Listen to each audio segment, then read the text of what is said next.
So to start out with, I guess I want to tell you a bit about my childhood. I grew up going to Catholic school. My mom was the first grade Catholic school teacher, but my family in and of itself was not particularly strict. So if there were Sundays that I just was tired and didn't feel like going, it's not like they forced me to go. It was just a very warm and unconditionally loving environment, which is good and I'm very grateful for, because I was actually adopted into that family and they really went out of their way to make sure that I felt totally loved and totally wanted and included in their family. So even though I was raised going to Catholic school, when I was a kid, I was really into things like scary movies, the supernatural. I had a few experiences playing with my aunt's Ouija board, and I always believed in God and always just felt like there is something more than this world. It's when I was in middle school, watching Avatar: The Last Airbender, which was my diehard favorite show. Me and my best friend just loved that show. And I remember writing in my diary how sad I was that the world that we live in will never have that kind of magic. Like, I'll never be able to bend the elements or fly or manipulate things. And it deeply depressed me because I felt like, the material world is just so cold and boring, and I wanted magic to exist so badly from such a young age that it actually drove me into depression. I think some of that also stemmed from watching other TV shows like The Wild Thornberrys, where she could speak to animals, and just, anything weird and supernatural. Even if it was dark, I loved Stephen King from a really young age. It just made me feel in touch with this supernatural reality that was more exciting than the boring old world that we have now. As I began to enter high school, I started to notice boys. I went through puberty, and I put way too much emphasis on attracting men. I had that hole, that depression, that hole, and this thirst for attention and for validation, because I was weird and I did stand out. I just wanted people to notice me and to love me for who I was. So I went out of my way to try and make myself more attractive, prettier, to have the right clothes, to have all of the right things. And I would feel really insecure if I didn't have all of the right things. There were times where I would have mental breakdowns and not want to go into school because I didn't feel like I had the capacity to fit in that day. It was a really unhealthy mindset, and it really led me to a dark place. I developed eating disorders. I would binge and purge, and really it was all in a quest to find validation and fulfillment through the male gaze. I ended up getting my heart broken very often, thinking that giving it up to boys is how you make them love you. I would give it up. They would convince me that once we do it, they'll be with me forever, and then we do, and then they would never talk to me again and just probably brag about me being loose behind my back to all the other people in the school. So that was my high school experience. And also during this time, due to the dissections in biology, I became a vegetarian. And after I became a vegetarian, I should also note that I grew up with asthma, and becoming a vegetarian, I started to naturally lose weight and my asthma went away, so then I could work out. And it was through that experience and through that decision that it sort of catapulted me into learning how to actually care for my body instead of hating it. And because I was learning how to care for my body, I started to get into yoga. I just started practicing it on my own at home, learning one pose at a time, and eventually learning enough about it to form my own flow. I would go out into nature with my yoga mat, and it would just be me and the trees and the birds, and it was just a magical experience. I felt my body getting stronger, and I felt my spirituality really to start open up to a more pantheistic, we're all one kind of hippie mentality. Shortly after this experience, I started dating this guy. I'm gonna call him Tarzan because I'd like to keep him anonymous, and that was my pet name for him. So Tarzan and I, we were in Colorado together, which was when I started smoking weed and really experienced the high life for the first time. We were hiking in the mountains. Shortly after that, we camped at Bonnaroo together, which was my first experience doing psychedelic drugs. We took things like Molly, mushrooms, lots of weed. That's basically it. Nothing like hard or heavy, just the more psychedelic, everybody loves everybody kind of drugs. And I wouldn't have called myself a hippie before that festival, but after that festival, I mean, I was like hula hooping, I was wearing a tie-dye, the way I dressed, my mannerisms, everything just changed after that point. And I became this person who was really just convinced that the reason why I was miserable and depressed was because there's this phrase that if you are born into a world you don't fit in, it's because you were born to create a new one.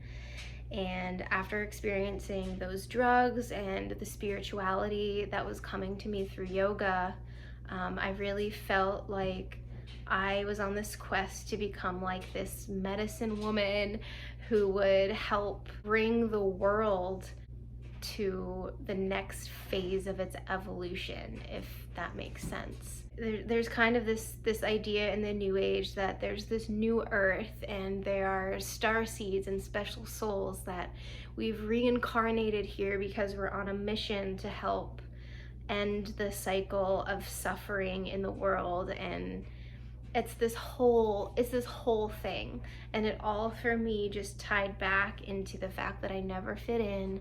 I always believed in magic, but I couldn't find it, and I became on this quest to find the magic inside of myself to share with others. Like the reason I wanted the magic so badly was because I innately had the ability, and I just needed to go within and unlock it, if that makes sense.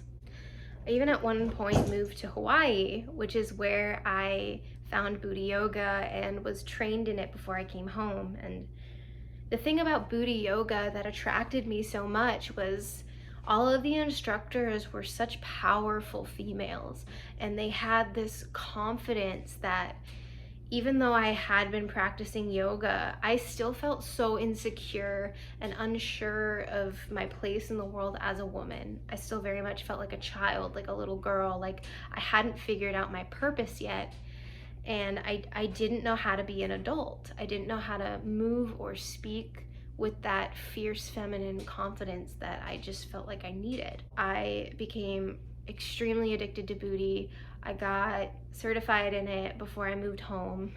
And I moved home because the depression and the eating disorders, everything like that, just because I moved to paradise, you know, my problems and my demons followed me there. So moving away didn't change my world the way that I wanted it to. You know, I was trying to run away, and I couldn't outrun my inner demons. They just came with me. Tarzan and I, we would fight constantly. Our relationship was very up and down. And I think just the drugs and everything played a huge role in it. I was extremely dependent on him. I didn't have a job, really. I was very poor, and I needed him to survive. I needed his validation. I needed his money. I needed his love. and we were in just a very toxic, dependent relationship. And every time we would have a really bad fight, we would just take ecstasy and fall back in love with each other, and the cycle would repeat. So I moved back home, and shortly after that we broke up. So I started the healing process of learning how to exist on my own. I saw an ad for this Blue Moon Festival at an ashram near my parents' house where I was living at the time. So I went there, and that is where I met Felicia. Felicia Rose is a very popular spiritual singer-songwriter. I'm using her name here because she's a public figure, and if you want to go check out her music for yourself and just see what she's all about, I don't really see the harm in that. She saw me dancing, and she just told me after her set that she saw God in me and that she wanted me to be in a music video. We exchanged information, and a few months later, she invited me to a benefit concert that she was doing at her guru, who had just passed away, her house. So I make the drive there, and I meet all of the other people in her community, and there's just such this energy of love and acceptance, and I hear stories about her guru, and she's playing music, and I'm crying because I'm still heartbroken over my relationship, and her one song about choosing love over fear just really like shook me to the core, and I just tears just poured out. I just really felt like I was home. Like this was my family, and I was home, and I didn't want to leave. Most of the people that were in that group were older, between the ages of 40 and 80 essentially. And there was only one guy who was my age. And what should I call him? Let's call him Hercules, because that was also I date Disney characters, apparently. Apparently my subconscious mind not only learned to crave magical powers from Disney movies, I also craved literal Prince Charmings to come save me. So let's call him Hercules. So Herc, he and I shortly after started dating. We were best friends first, and we did everything together, and he was really the reason why I kept coming back to that place.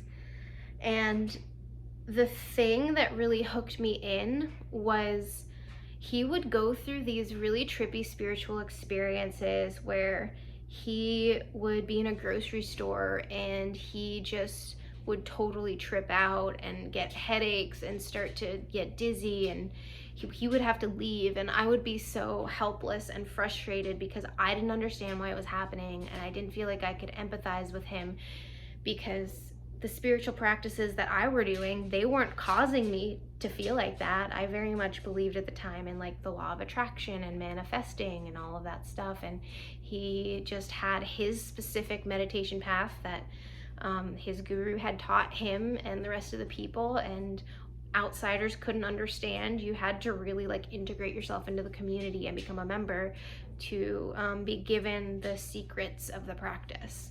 The new guru, he has a picture of his dead wife in the stairs. And I remember one day I was walking up the stairs, and I looked at her photo, and I was like, please, I just want to understand. So I started to have high-pitched ringing in my ears shortly after that.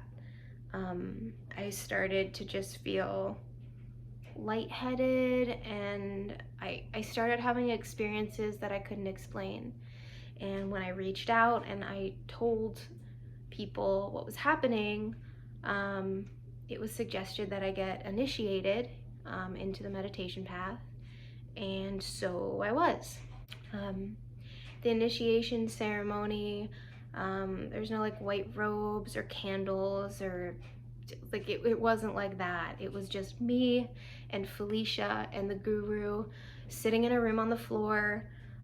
I was told all of the principles and all of the rules that I was to follow as an initiate, some of which are like a mandatory vegetarian diet, no more drugs, no alcohol, just to keep your energy pure and your aura just totally solid. Because the thing about the meditations that they teach, they are specific for astral projection and for leaving your body, which is something that when I was first getting into this world, I always wanted to have an out-of-body experience. I would remember trying and listening to binaural beats and laying in my room, and it wouldn't happen. But I had this thirst for that experience, to experience my soul as separate from my body. So the fact that I had found this guru, and it's like, you know, the teacher shows up when the student's ready, and I just felt like this was it. Like, I was finally here. I was finally going to just start on my quest to become this enlightened medicine woman. I was going to start healing the world, and I was about to get all of the answers. I had them in my hands, and it felt like fate, and my whole life was just leading up to this moment. So I get told how to meditate, and I'm told to look into Felicia's eyes, to memorize her eyes, because when we meditate, we think of the guru's eyes, or in this instance, because I was closer to Felicia and felt like her sister, I was to envision her eyes. And I remember eye gazing with her, and I just felt this intensity wash over me and enter my body, and the imprint of her eyes just searing into my brain. And that night, I had my first experience. I didn't actually leave my body, but it was a lucid dream. And in this dream, I woke up. It was like a false awakening. I woke up in my dream and thought I was awake. And I only realized I was still dreaming because when I looked at my boyfriend across the room, he blinked at me, and his eyes, just for a moment, turned into lizard eyes. And I panicked. I was repeating the mantra that they had told me to repeat to protect myself while I'm meditating, and I woke myself back up. It was horrifying.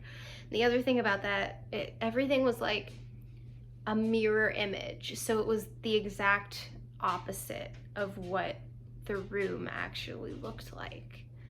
And at the time, I was freaked out, so I told Felicia about it, and her response was that I must be shining really brightly to already have, like, the astral plane is like on to me.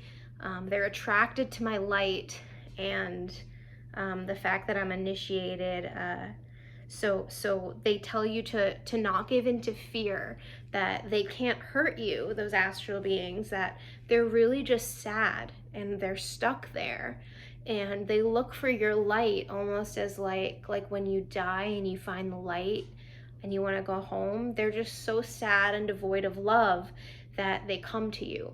But if you just stay in your love and keep repeating your names and your mantra, and you will keep being able to ascend higher through those lower astral realms, because heaven is the levels higher than that. You just have to go through the first lower levels of darker astral beings in order to get up higher. So if you give into fear, you will be like kicked out and wake up. But if you stay calm and relaxed and in love and in trust, then you'll keep ascending higher. So just a summary on the few out-of-body experiences that I had.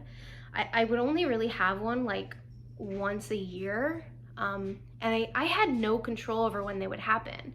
I would try to consistently meditate, but there was always this dark energy that I felt around my meditation chair. And they would also teach you to meditate during the hours that they say the veils between this world and the next are thinnest. So between the hours of 2 and 5 a.m. And it's like when you're already feeling scared and like I would wake up and feel like there were eyes looking at me, like ghosts, like that I couldn't see. I would just feel surrounded by darkness. So I wouldn't want to get up and go to my meditation chair to do that at 2 a.m. because it was terrifying. And as much as they told me to not listen to the fear, like intuitively, I just felt like I can't do this. And so I would just meditate from my bed. So the times that I would leave my body were usually like I would meditate and then I would fall asleep and I would wake up to sleep paralysis and this feeling of a vacuum and the sound of a vacuum or an engine sucking my soul like up. So it was almost like I was being like blown back, can't move, can't speak. And then from that position of being awake in sleep paralysis, if I would relax into it and repeat my mantra, then I would leave my body. And that would happen about once a year. I would successfully have an out-of-body experience. And they were always so intense that when I would come back into my body, it was like I would reach over to my boyfriend and I would just like squeeze him so tightly because it was like I was like grounding back into my body and I was just holding on to physical reality for dear life. It was traumatizing. Like imagine your soul being split from your body while you're still alive. Like that is unnatural and traumatizing, and I don't know why I just couldn't see it at the time, just how insane that was. But I guess it was because I was so convinced that I was on this spiritual path of enlightenment, and I was looking for experiences like that. So as terrifying as it was, I was convinced that I was strong enough to handle it, and in fact, it was my life's purpose to handle it and to go deeper and deeper into this. So moving on, I ended up breaking up with Hercules shortly after we moved in together.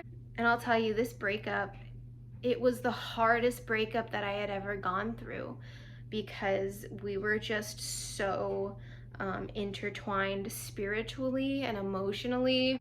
I became extremely suicidal, extremely depressed. I remember trying to overdose on ecstasy, and I'm pretty sure that's actually impossible.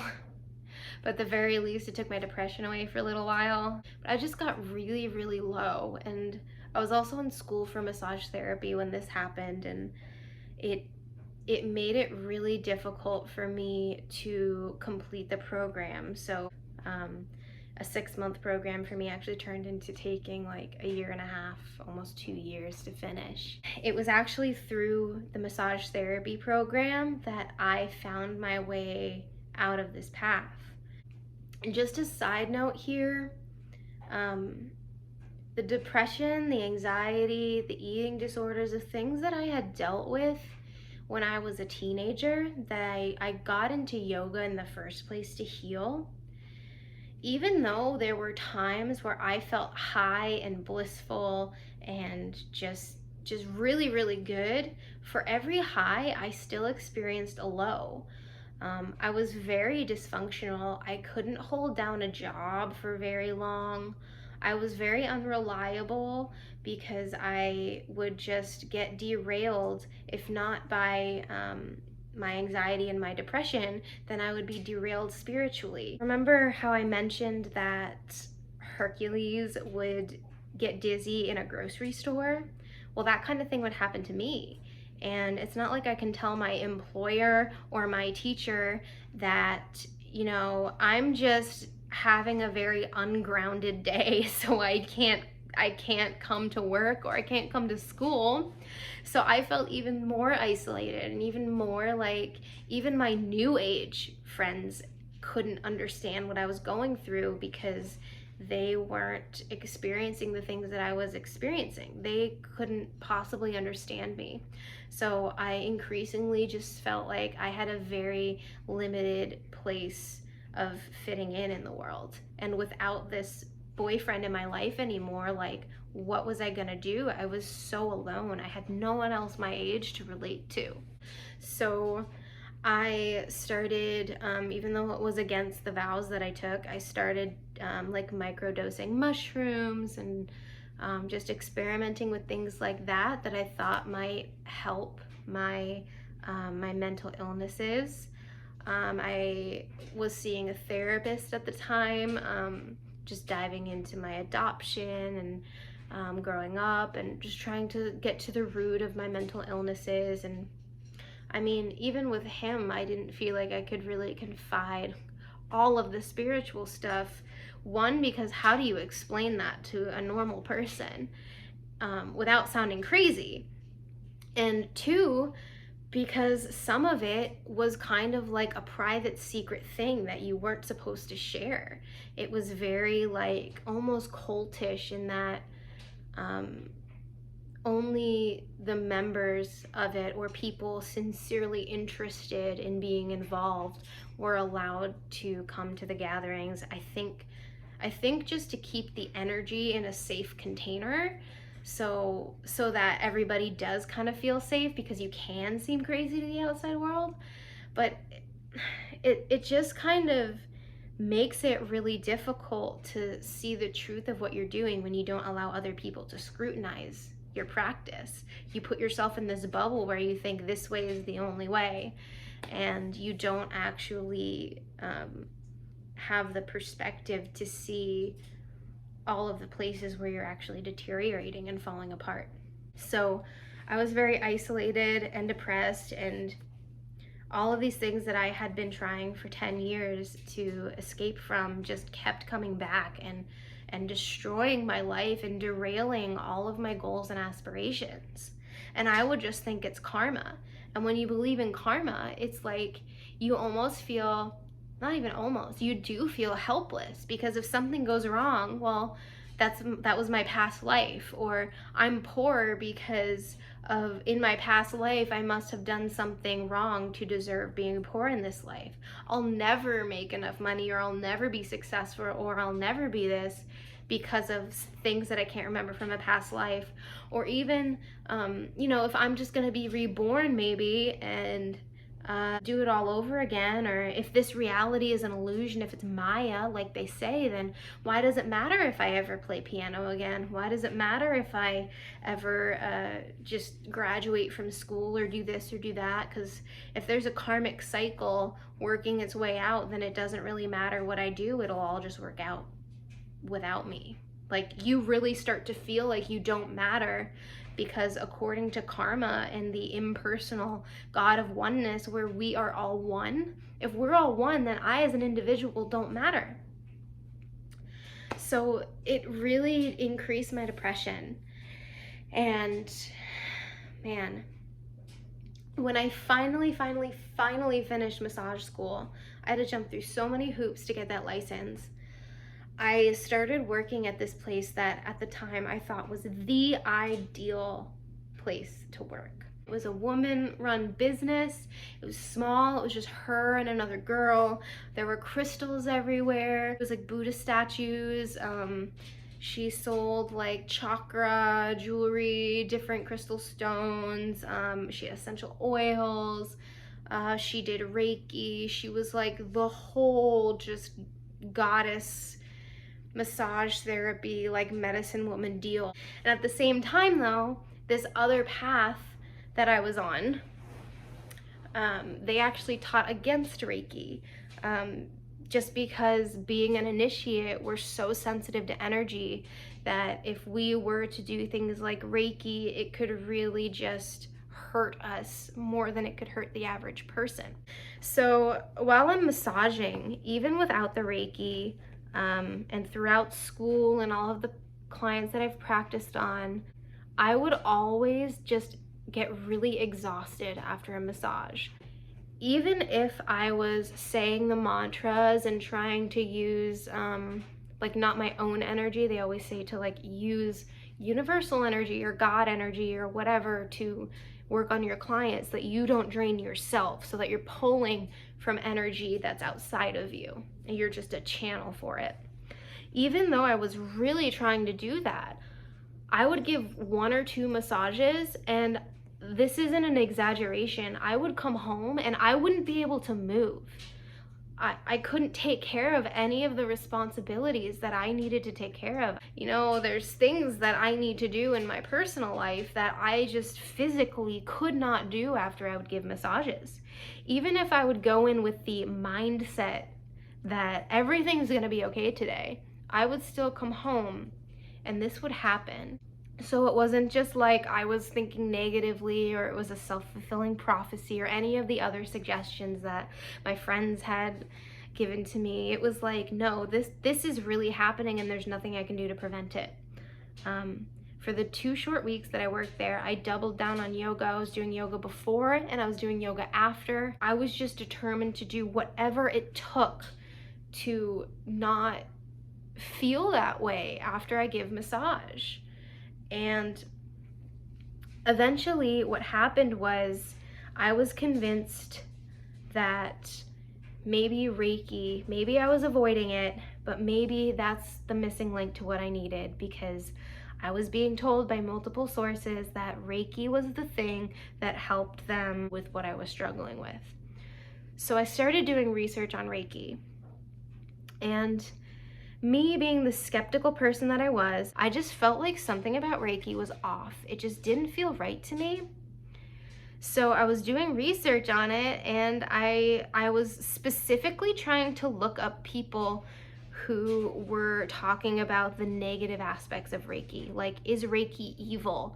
Is Reiki satanic? Is Reiki whatever? And that's what led me to Doreen Virtue. And I watched her video on Reiki, and she explained everything about its history, how it's absolutely demonic, and, you know, no Christian should ever practice it. And she also had other videos about like yoga being bad. And I was like, there's no way yoga's bad. This is just some crazy Christian, she was just, no, there's no way. Like, there's no way that yoga is bad. But I couldn't help myself, and I watched the video, and then I watched another video, and another video, and another video.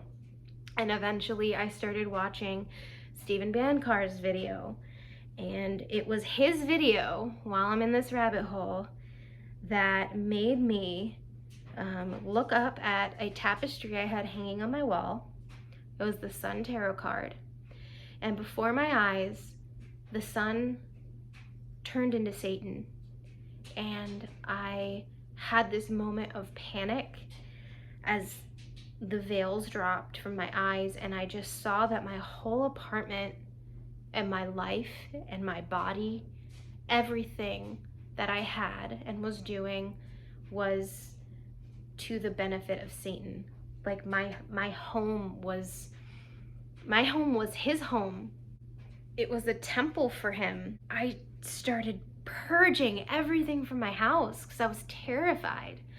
I threw away crystals, books, the tapestry. I had ankhs hanging up in my house. I got rid of all of it. And before I went to bed that night, I was just so confused and hurt, and I had spent 10 years meditating and doing yoga and thinking that I was trying so hard to unlock this karmic code. And I sat there and I said, Jesus, if you are really who the Bible says you are, I just want to know. I don't care what the truth is. I've always just wanted truth. Whatever that means, if you are really who the Bible says you are, please just reveal yourself to me. Just tell me. And if this is really true, then I'll follow you. All I want is truth, and I'll do it. And it was in that moment that I didn't understand what it meant to be born again, but in that moment I was totally born again. I'm sorry, I'm totally gonna cry. I just felt the Holy Spirit enter my body, and I felt all of this shame because I was living in so much sin, and I had done so many bad things that I thought didn't matter because it was karma. And I felt all of that shame and all of the foolishness that I had, thinking that, just believing in all of these other things. I just felt like a fool. And at the same time that I felt all of that shame, I simultaneously felt so much love, like just this unconditional, pure love. And I was just crying all of my sin out and being washed clean and just given a new life. I'm sorry.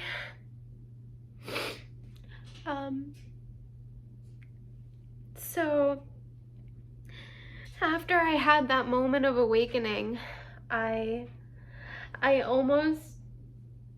just knew that I wasn't gonna get away that easy, and that these demons that I had consented to being in my life weren't gonna leave without a fight.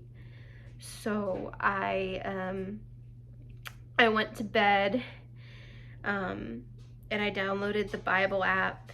I just intuitively, or I had discernment then, and I discerned that I needed to start at the Gospel of John, and I started reading.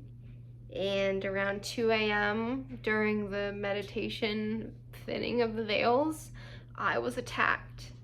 And remember, I told you I only experienced an OBE like once a year. This was nothing like those other experiences, and it was vicious and violent and consistent.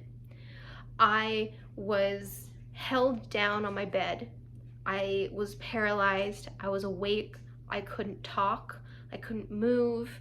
And I just kept having visions of demons, just personifications of demons all around me, horrifying images.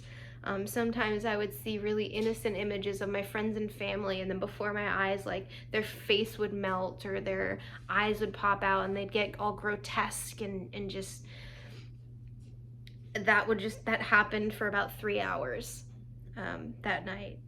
And I just kept praying and praying and praying, and the next day I got up and I went out and I bought my first Bible. I turned to the prayer of affliction, which is a psalm, and I just repeated it over and over and over again. And that night I was attacked again. The same thing. I was paralyzed. I couldn't speak. I saw personifications of demons all around me.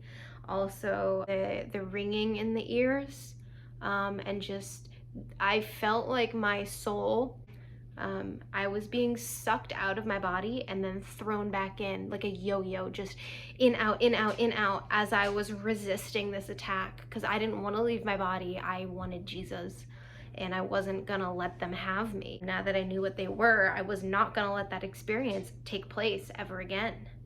And I was resisting, praying, reciting this Bible passage in my head, because verbally I couldn't speak. So I'm exhausted at this point, but I'm not giving up yet. And the third night comes around and I'm being attacked again, but it's a little bit less intense. And then finally, the ringing in my ears stops. And I hear the sound of trumpets, just like victory trumpets, like dun dun dun dun. And I saw a vision, but this time instead of demons, I saw very clearly just this circle, this, as if, I like to think that it was like my third eye being patched up by Jesus. There's like this circle vision that I saw, and there is a cross right in the middle. And I felt like my soul was just being reclaimed by Jesus Christ, and he saved me. And since that night, I haven't had any of those experiences. And not only that, but my anxiety, my bipolar, all of these mental illness issues that I had before just seemed to miraculously disappear. Because I was raised Catholic, I found the Catholic Church in my neighborhood, and I went to confession and told everything, my whole story, and then I started going to church. My whole life has changed in such a positive way. Even though I've lost friends by coming out as Christian, even though people are questioning me and don't understand, even though I've had to give up yoga and I've had to give up a lot of these things that I was doing, it was almost like I was liberated from them. I don't really see it as I had to sacrifice things. It was like those things had a hold on my life and they were controlling me. And now that I have Jesus and I am focused on serving Him, nothing else has power over me anymore. He's the only one. And it's beautiful. It's absolutely beautiful. So in future videos, I'd love to really dive into so many different topics, tell you more about my OBs, about the path that was following, the meditation path. But for now, I hope that this testimony was enough to quench your thirst. And I hope that it helps you in some way find your way back to Jesus if you're not already walking hand in hand with Him. So thank you so much for listening. I really appreciate your time, and yeah, just have a beautiful rest of your day. Thanks.